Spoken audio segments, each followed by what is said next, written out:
তো আসসালামু আলাইকুম। আজকে আমরা রান্না করব গরুর ভর্ত। দেখতেই পাইতেছো এখানে আদা রসুন পেঁয়াজ ব্লেন্ডার করে একসাথে দিয়ে দিছি।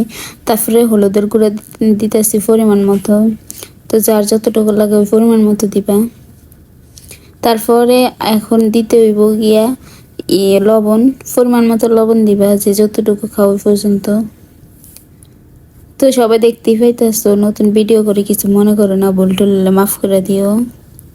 আমি এমনি এলাম তোমাকে কট করিয়ে ফা। তো তারপরে পরিমাণ মতো জালটা দিতে আসছি, যে যেই পরিমাণ খাও ওই পরিমাণ দিবা।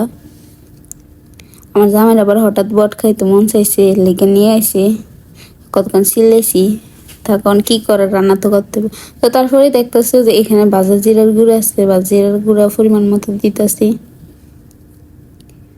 যে 1.5 চামচের মতো দিয়ে দিলাম। একদিন বাসায় দেখো ভাল লাগে। তারপর এখানে রাঁধুনি দিতেছি পরিমাণ মতো, অবশ্যই একটু অল্প করে দিবা, নাইলে আবার হলুদ বেশি হয়ে যায়। তো তারপর এখানে এলাচ, দারচিনি, তেজপাতা এগুলো দিলাম আর কি, লং।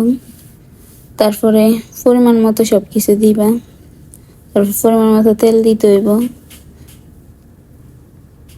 তারপরে পরিমাণ মতো তেল দিতেছি।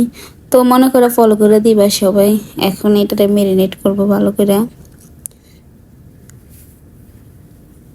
ম্যারিনেট করার পরে চুলায় বসাই দিব। তারপরে তোমাকে ফাইনাল লুক দেখাবো কি এরকম হয়েছে তরকারি। তো দেখো ম্যারিনেট করার পরে ভিডিওটা কেমন আসছে। তো এখন একবারে এই যে হয়ে গেছে, মাখা মাখা করে নামেছি। বাই বাই, আল্লাহ হাফেজ।